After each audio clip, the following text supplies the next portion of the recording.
नमस्कार मेरे प्यारे दोस्तों, कैसे हैं आप। आशा करता हूँ कि बहुत अच्छे से होंगे।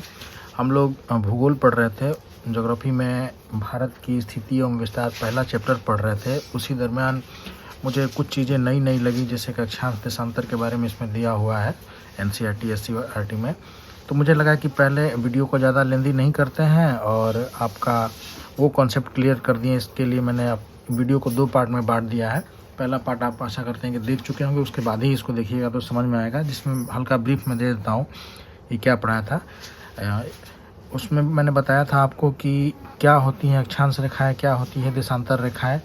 ये अक्षांश रेखा है और ये देशांतर रेखा है, ऐसे मैंने बता दिया था आपको। ठीक है, फिर भी एक रिवीजन करा देता हूँ। ये है देशांतर रेखा, ठीक है, जो खड़ी रहती है, सोई हुई रेखा अक्षांश रेखा। ठीक है, तो भाई ये हमने देखा था कि ऐसे ऐसे जो भी लाइन है वो क्या है, अक्षांश रेखा है। तो इसी लाइन के क्रम में एक कर्क रेखा का आप कॉन्सेप्ट थोड़ा सा देख लीजिए, एग्जाम में खूब पूछता है कि कर्क रेखा, ये भी तो एक अक्षांश रेखा है जो 0 डिग्री पे, 1 डिग्री पे मैंने कल दिखाया था आपको, 1 डिग्री 2 डिग्री इस तरह से। तो कर्क रेखा जो है वो 23.5 डिग्री, जो 23.1/2 डिग्री है, ये वाली अक्षांश रेखा जो है इसको क्या कहते हैं, कर्क रेखा। और उसी क्रम में 0 डिग्री के नीचे जो 23 डिग्री वाली रेखा होगी, 1 डिग्री 2 डिग्री यहाँ पे भी ऐसे चलेगा, तो 23.5 डिग्री जो यहाँ आएगी वो क्या है, मकर रेखा। ठीक है, तो आपको याद रखना है कि ऊपरी गोलार्ध में 23.5 डिग्री को कर्क रेखा कहते हैं, नीचे वाले गोलार्ध में जो 23.5 डिग्री वाली है उसको मकर रेखा कहते हैं। तो भाई जैसा कि हम लोग कल देखे थे कि भारत की जो स्थिति है वो उत्तरी गोलार्ध में है। ऊपर मैंने बताया था कि उत्तर होता है, नीचे दक्षिण होता है, इधर दायां हाथ पूरब होता है, बायां हाथ पश्चिम होता है। ये मैंने अपने रीजनिंग वाले में डायरेक्शन चैप्टर में पढ़ाया है। तो भारत की स्थिति यहाँ पे हमने कल देखा था। ठीक, अब ये कर्क रेखा जो है ये भारत से होकर गुजरती है। आप देखिएगा ग्लोब में या फिर अपना मैप अपने जहाँ आप स्टडी करते होंगे आप देख सकते हैं, वहाँ पे साट सकते हैं, हमेशा आपको ये लर्न रहेगा, याद रहेगा। तो ये कर्क रेखा जो है भारत से भी गुजरती है। ठीक है, तो भारत के कितने राज्यों से ये गुजरती है, ये एग्जाम में क्वेश्चन पूछ लिया जाता है। ठीक है, तो ये है अपना प्यारा भारत। आप इसको, भारत का नक्शा थोड़ा टेढ़ा मेढ़ा हो सकता है, लेकिन मैं कोशिश करता हूँ ठीक ठाक बना लूँ। तो ऐसे ये कर्क रेखा यहाँ से गुजरती है। ये क्वेश्चन पूछा जा सकता है कि कर्क रेखा, ठीक है, सबको पता है 23.5 डिग्री अक्षांश है कि देशांतर, तो आप क्या कहेंगे, ऐसे सोई हुई रेखा अक्षांश रेखा है। ये कितने राज्यों से, तो 8 राज्यों से गुजरती है। ठीक है, कितने, 8 राज्यों से। तो उसका एक ट्रिक आम बच्चों को याद ही रहता है, लेकिन फिर भी मैं आपको बता देता हूँ कि सब बच्चे इसको याद करते हैं, मित्र पर ग म छा झार। ठीक है, तो इसमें क्या है कि इसमें भी कन्फ्यूजन हो जाता है, वो मैं आपको दूर कर देता हूँ। मित्र, मी से क्या हो जाता है यहाँ पे, मिजोरम। ठीक है, त्र से क्या हो जाता है, त्रिपुरा। ठीक है, प से क्या होता है, पश्चिम बंगाल। ठीक है, र से क्या होता है, राजस्थान। ग से क्या हो जाता है, गुजरात। म से क्या होता है, यही कंफ्यूज करता है एग्जामिनर, मैं बताता हूँ। म से होता है मध्य प्रदेश। ठीक है, उसके बाद छ से क्या होता है, छत्तीसगढ़। उसके बाद झार से हो जाता है झारखंड। तो ये भाई ये कितने राज्य हुए, 8 राज्य होंगे। देखिए 1 2 3 4 5 6 7 और 8। तो ये जो कर्क रेखा है ये 8 राज्यों से गुजरती है। एग्जाम में कंफ्यूज हो जाता है आदमी, कभी कभी लगता है कि 7 राज्यों से गुजरती, गिनने लगता है। तो 8 राज्यों से ही आपको दिमाग में फिट करके रखना है। और क्या कर्क रेखा, मैं क्वेश्चन के रूप में आपसे ले लेता हूँ, क्या कर्क रेखा महाराष्ट्र से गुजरती है, महाराष्ट्र से, तो आप कहेंगे कि म आता है तो महाराष्ट्र से गुजरती होगी, लेकिन नहीं। म से यहाँ पे आपको याद रखना है मध्य प्रदेश, आप कंफ्यूज नहीं होंगे। ठीक है, तो ये कर्क रेखा की जानकारी आपको भारत में हो गई। तो आपका ट्रिक, इसके लिए आपका ट्रिक क्या रहा, मित्र पर गमछा झार। आपको अच्छे से याद रहना चाहिए कि महाराष्ट्र से आदमी कंफ्यूज होता है, महाराष्ट्र आप नहीं टिक करेंगे, मध्य प्रदेश होता है। ठीक है, अब ये कौन सी रेखाएं हैं, हर क्षेत्र में एक एक अक्षांश रेखा ऐसे ऐसे गुजरी है, जिसमें से 23.5 डिग्री वाली को क्या कहते हैं हम लोग, कर्क रेखा, जो कि भारत के लगभग बीचों बीच गुजरती है। ठीक है, चलिए आगे देख लेते हैं कि अब अपना जो प्यारा भारत है तो अब अपने इस प्यारे भारत में हम लोग देख लेते हैं भाई। सबसे पहले एक बेसिक जानकारी आपको होनी चाहिए, मैं बताता हूँ फिर भी। आपके भारत में, अपने भारत में 28 राज्य हैं और 8 यूनियन टेरिटरी यानी कि राज्य संघ हैं, क्षेत्र हैं, ठीक है। कितने? 8, 28 और 8 संघ क्षेत्र।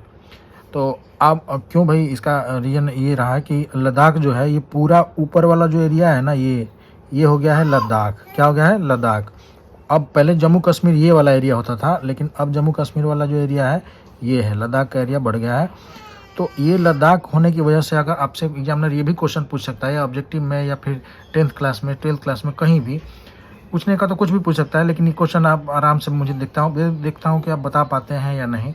जैसे कि मैं पूछूं कि भारत में आज सबसे उत्तरी राज्य या राज्य संघ क्षेत्र कौन सा है? तो क्या कहेंगे आप? लद्दाख, ना कि जम्मू कश्मीर। पुराने बच्चे जो रटे रहते हैं कि जम्मू कश्मीर ऊपर है, वो गलत हो जाएगा। सबसे नीचे जो है तो वो कौन सा राज्य है? तो ये तमिलनाडु, ठीक है। केरल यहीं तक आके रुक जाता है। आप मैप में देख सकते हैं, ये ऊपर नॉर्थ होता है, नीचे साउथ होता है। सबसे उत्तरी राज्य क्या है या संघ क्षेत्र, यूनियन टेरिटरीज? तो लद्दाख, नीचे तमिलनाडु। सबसे पूरब किधर बताया था मैंने आपको? इधर दाएं हाथ की तरफ अरुणाचल प्रदेश। ये छोटे छोटे क्वेश्चन एग्जाम में कंफ्यूज करते हैं। और पश्चिम में गुजरात, ठीक है।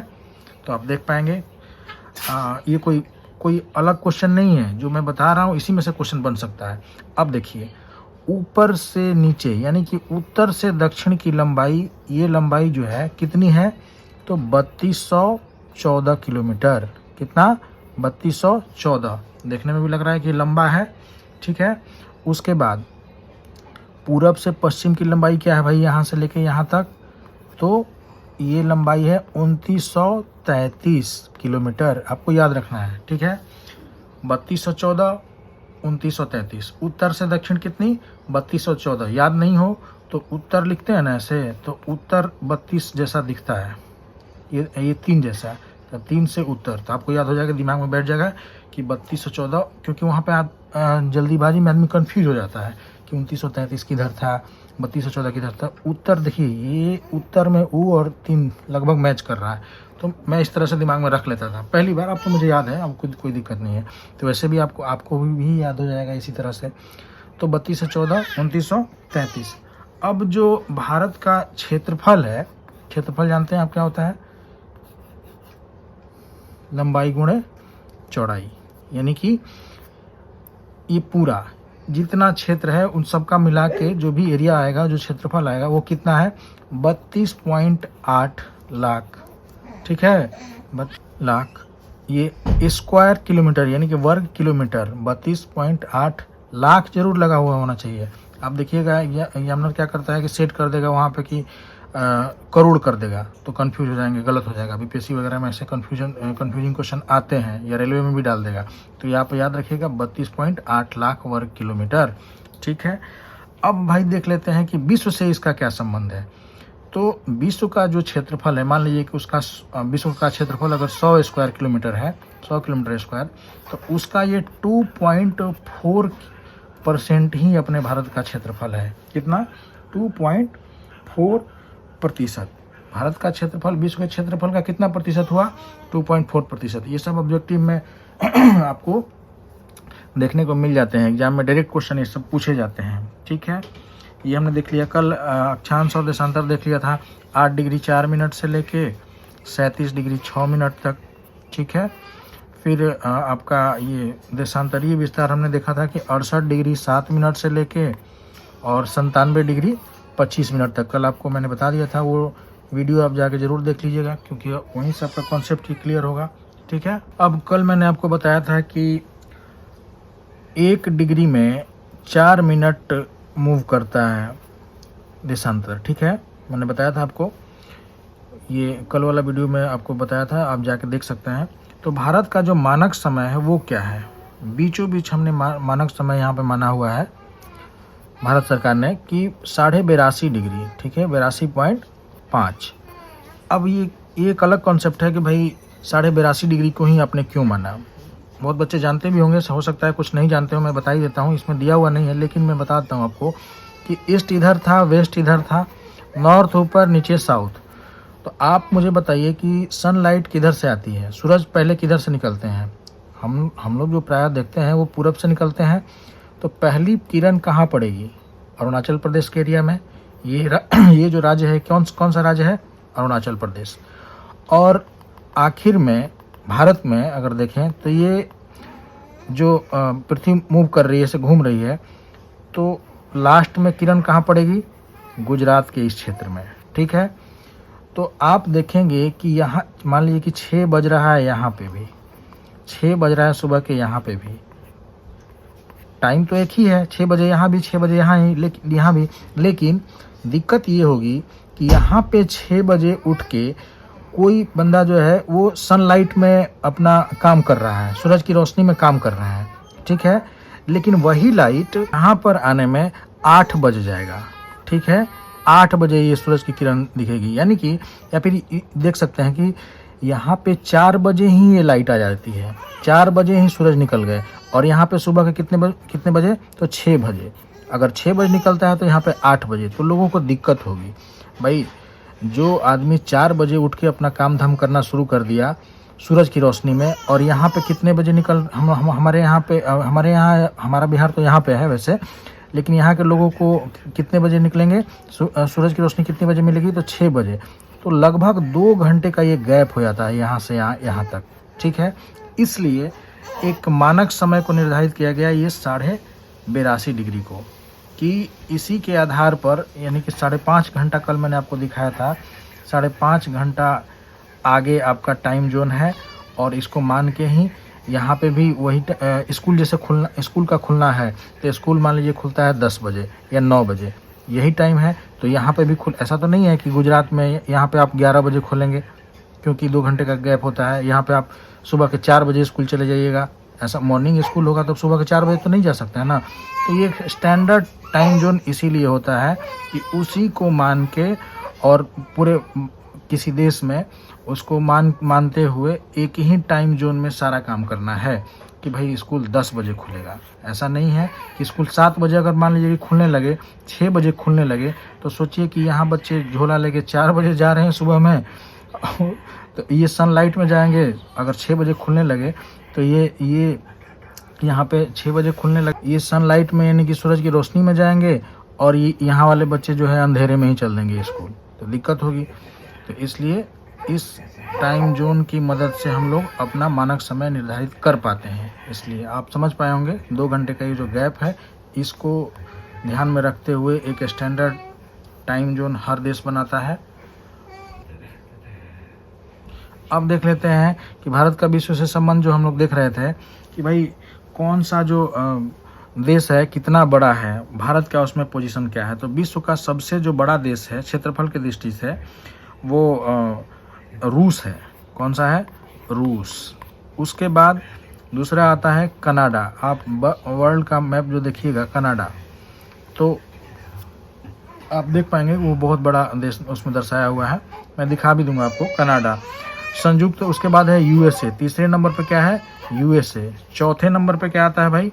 चीन। च से चीन आपके दिमाग में रहेगा। ये ट्रिक है, कुछ ट्रिक्स आपको इसमें सोशल साइंस में रखना होगा दिमाग में। किसी भी सब्जेक्ट में वैसे ट्रिक्स काम करता है एग्जाम में फास्ट बनाने के लिए। चीन हो गया, ठीक है। 6 नंबर पे जो देश है वो है ब्राज़ील। कौन सा? तो ब्राज़ील। ये पूरा एनसीईआरटी का निचोड़ है, सब आप लोग ध्यान से कई बार वीडियो को देखिएगा तो दिमाग में बन जाएगा। 6ठे नंबर पे है ऑस्ट्रेलिया। कौन सा? ऑस्ट्रेलिया, ठीक है। उसके बाद 7वें नंबर पे सबको याद रहता है अपना आता है भारत। इतना तो आपको दिमाग में आता ही है, मतलब रखना ही चाहिए किसी भी एग्जाम में, यूपीएससी हो, बीपीएससी हो, रेलवे, ये सब एसएससी वगैरह कभी कभी अरेंज करने के लिए दे देगा, तब क्या करेंगे? याद रखिए सबसे बड़ा रूस, उसके बाद कनाडा, उसके बाद यूएसए। च से चीन, ये ट्रिक से आपको याद रखना है। उसके बाद 5वें नंबर पे ब्राज़ील, 6ठे नंबर पे ऑस्ट्रेलिया, ठीक है। नहीं याद रहता है तो ऑस्ट्रेलिया एक टाइम पे छठी का दूध याद दिला देता था, किस में? क्रिकेट वगैरह में, मैच में। तो याद रख सकते हैं कि 6ठे नंबर पे क्या है? ऑस्ट्रेलिया। और 7वें नंबर पे अपना प्यारा भारत, जो हमें याद ही रहता है। चलिए, तो इतनी चीज़ों को याद रखिए। अब हम लोग देख लेते हैं कि भाई भारत की सीमा रेखा के बारे में कुछ देख लेते हैं। तो सीमा रेखा जो है, ये देखिए इधर क्या है, यहाँ से इधर ये जो है ये सब हिंद महासागर है। क्या है? हिंद महासागर। और भारत का ये वाला ये अफगानिस्तान है, पाकिस्तान है। यहाँ से ये सब अफगानिस्तान का एरिया हो गया। तो मैं पूरा विश्व जब पढ़ाऊँगा वर्ल्ड मैप, तब मैं आपको और अच्छे से समझा पाऊँगा। ये जो है ये क्या है, ये वाला एरिया जो है अरब सागर है। क्या है? अरब सागर। और यहाँ से ये सब क्या है? हिंद महासागर। तो आप देखेंगे कि ये जो ऊपर है ये स्थलीय सीमा है। स्थल मतलब जमीन वाली सीमा। और ये सब क्या है? पानी वाला क्षेत्र है। तो इसका सीमा रेखा भी पूछ लेता है कभी कभी एग्जामिनर कि स्थलीय रेखा की कुल लंबाई क्या है। स्थलीय सीमा रेखा तो ये वाली हो जाएगी, ये पूरी यहाँ तक ये।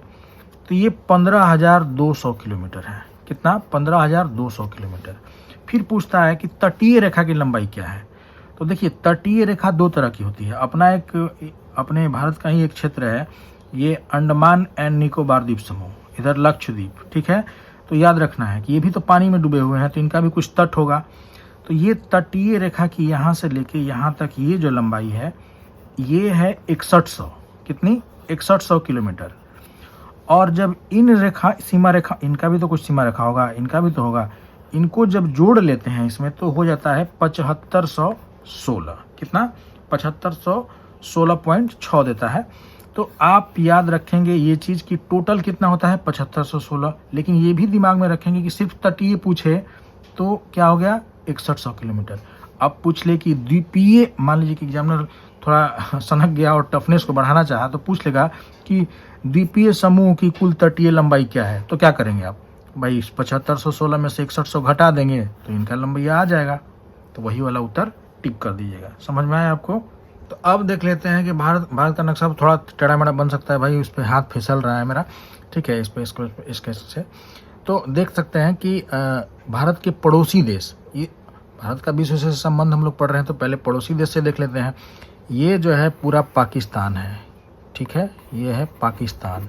ठीक है, उसके बाद ये छोटी सी बाउंड्री इधर जाके अफगानिस्तान से लगती है। किससे? अफगानिस्तान से। उसके बाद ये पूरा का पूरा क्या है? चीन है। कौन सा? चीन है। यहाँ पे अपना पड़ोसी देश पता है आपको, ये वाला एरिया जो है क्या है? ये पूरा नेपाल। क्या है? नेपाल। और ये सिक्किम वाला एरिया है। सिक्किम से जस्ट इधर आइएगा तो ये मिलेगा आपको भूटान। ठीक है, उसके बाद ये वाला जो है ये बांग्लादेश। ठीक है, इन सब के बारे में भी हम लोग पढ़ेंगे। ये वाला जो है पूरा ये क्या है? म्यांमार। यहाँ पे श्रीलंका। ठीक है, और हालांकि इससे बाउंड्री तो लगती नहीं, लेकिन देख लेते हैं कि भाई इधर एक मालदीव है। ठीक है, मालदीव। तो कहने का मेरा मतलब ये है कि अगर ये पूछे कि स्थलीय सीमा से टच करने वाले कितने आपके पड़ोसी देश हैं, तो स्थलीय सीमा से देख लीजिए आप कौन कौन से लगे हैं। पाकिस्तान, अफगानिस्तान, चीन, ये 1 2 3 4 5 भूटान, 6 म्यांमार और बांग्लादेश 7। तो आपको याद रखना चाहिए 7 कितने स्थलीय सीमा से लगे हुए देश हैं आपके पड़ोसी देश, तो 7। अब देख लेते हैं, ये भी पूछ लेता है कि कितनी सीमाएं इससे टच करती है, कितनी सीमाएं। तो पाकिस्तान अपना जो भाई है, भाई अब तो अलग हो गया है, तो चलिए उसी से शुरू करते हैं। 33-23 कितना? 33-23 किलोमीटर। धर्म के आधार पर अलग होने वाला हमारा राज्य था, हमारा देश था। चलिए इसको 33-23 पॉलिटी में पढ़ेंगे और डिटेल्स में इसके बारे में, हिस्ट्री में भी पढ़ेंगे क्या इसका इतिहास रहा है। 3,323 किलोमीटर पाकिस्तान है टच बाउंड्री, ये वाली बाउंड्री देख रहे हैं टच कर रहा है। उसके बाद दूसरे नंबर पे आपका जो राज्य ये देश है वो अफगानिस्तान 106 किलोमीटर। कितना? 106 किलोमीटर का है। ये याद रखना है आपको, पूछ लेता है अरेंज करने के लिए। उसके बाद आता है आपका चीन। भाई इसमें चाव चाव वाली जो वो लोग भाषा बोलते हैं, तो इसलिए चौथे नंबर पे चीन क्षेत्रफल की दृष्टि से भी मैंने याद करवाया। और ये भी याद दिमाग में रखिएगा 34, चाव चाव यहाँ भी आ रहा है, तो 3488 किलोमीटर क्या है, चीन। देख लीजिए, चीन की सीमा भारत से पाकिस्तान के अपेक्षा ज़्यादा लगती है। पाकिस्तान 33-23 है, लेकिन चीन जो है वो 3488 है। उसके बाद आता है नेपाल। तो नेपाल का 1751 है। उसके बाद आपका भूटान है, तो भूटान की जो सीमा है वो 699 किलोमीटर है, ठीक है। तो और एक बचता है आपका नहीं एक और बचा है, ये बचा है म्यांमार। तो म्यांमार का है 1643 किलोमीटर, ठीक है। और बांग्लादेश का सबसे ज़्यादा होता है 4096.7 किलोमीटर आता है। वैसे 4096 रखेंगे तो एग्जामिनर इतने में मान जाएगा। 4096 कितना सबसे ज़्यादा किसका लगा, बांग्लादेश के साथ लगा। उसके बाद दूसरे नंबर पे कौन है, तो चीन है। आप ऐसे लिख सकते हैं, स्क्रीनशॉट ले सकते हैं, बांग्लादेश, उसके बाद चीन, उसके बाद अब पाकिस्तान। देख रहे हैं आप, इस तरह से आप अरेंज कर लीजिएगा। अब ये हो गया अपने पड़ोसी देश के बारे में हम लोग जान लिए। आगे देख लेते हैं कि भारत का देख लेते हैं कि भाई भारत का जो सबसे उत्तरी पॉइंट है, उत्तरी बिंदु है, वो कौन सा। उत्तरी राज्य संग्रह क्षेत्र तो हमने बताया कि लद्दाख है, लेकिन उत्तरी जो पॉइंट है वो क्या है, तो उसको कहते हैं, सबको याद रहता है इंदिरा कॉल, ठीक है। और उसके बाद दक्षिणी जो पॉइंट है, दक्षिणी, अब देखिए यहाँ पे एग्जामिनर कंफ्यूज करता है, दक्षिणी पॉइंट क्या है, कहाँ है। तो दक्षिणी पॉइंट सबको आप लोगों को पता होगा, आप लोग मन में बोल भी सकते हैं कि नहीं दक्षिणी पॉइंट तो इंदिरा पॉइंट है, सबको पता है। लेकिन भैया इंदिरा पॉइंट कहाँ है, ये तमिलनाडु में है क्या, नहीं, वो अंडमान एंड निकोबार द्वीप समूह जो आपका क्षेत्र है उसका सबसे दक्षिणतम बिंदु है, क्योंकि वो हमारा ही तो एरिया है, वहाँ पे है वो इंदिरा पॉइंट। तो आपको याद रखना है। अगर पूछे एग्जामिनर कि भारत के मुख्य स्थलीय भूमि में, या फिर लिख दे कि स्थलीय भारत का सबसे दक्षिणतम बिंदु स्थलीय भूमि में कौन सा है, तो आप क्या कहेंगे, ये वाला तमिलनाडु का जो केप कोमोरिन है, ये है केप कोमोरिन। और ऐसे पूछे कि सबसे दक्षिणतम बिंदु कौन सा है, तो आप क्या कहेंगे, इंदिरा पॉइंट, ठीक है। तब आप उसका आंसर वो इंदिरा पॉइंट देंगे। तो हम समझ गए कि सबसे उत्तरी जो बिंदु है इंदिरा कॉल, अब कहाँ है, तो भाई वो लद्दाख में होगा। अब वो लद्दाख जम्मू कश्मीर का नहीं, पहले के आंसर जम्मू कश्मीर बच्चे रटे रहते हैं, अब वो लद्दाख में एरिया है। और मुख्य भूमि में केप कोमोरिन है, तमिलनाडु का एरिया है। और सबसे दक्षिणतम बिंदु जो इंदिरा पॉइंट है वो कहाँ है, तो अंडमान निकोबार द्वीप समूह में सबसे निचला पॉइंट है, यानी कि सबसे दक्षिणी पॉइंट है। अब देख लेते हैं कि उत्तरी बिंदु कौन सी है, पूर्वी बिंदु कौन सा है। तो पूरब में सबसे कौन सा भाई राज्य है, मैंने आपको बताया सबसे पूरब में है अरुणाचल प्रदेश। आपको दिमाग में इमेजिनरी रूप में हमेशा सोचना है, इमेजिनेशन में, कि अरुणाचल प्रदेश सबसे पूरब में है, वहीं से सूरज की रोशनी पहले आती है। यहाँ 4 बजे ही सवेरा हो जाता है। हम लोग ये गुजरात में 6 बजे सूरज की किरण दिखती है, यहाँ 4 बजे दिखती है, यहाँ पे 2 घंटे का गैप हो जाता है। ये सब चीज़ें सीखे हम लोग। तो अरुणाचल प्रदेश में ही एक जगह है कीबीथू। ये क्या है भाई, तो ये सबसे भारत का पूर्वी क्षेत्र है। पूर्वी जो एरिया है वो क्या है, कीबीथू। पूर्वी बिंदु क्या है, कीबीथू। जैसे इंदिरा पॉइंट उत्तरी बिंदु है, पूर्वी बिंदु कीबीथू अरुणाचल प्रदेश में है।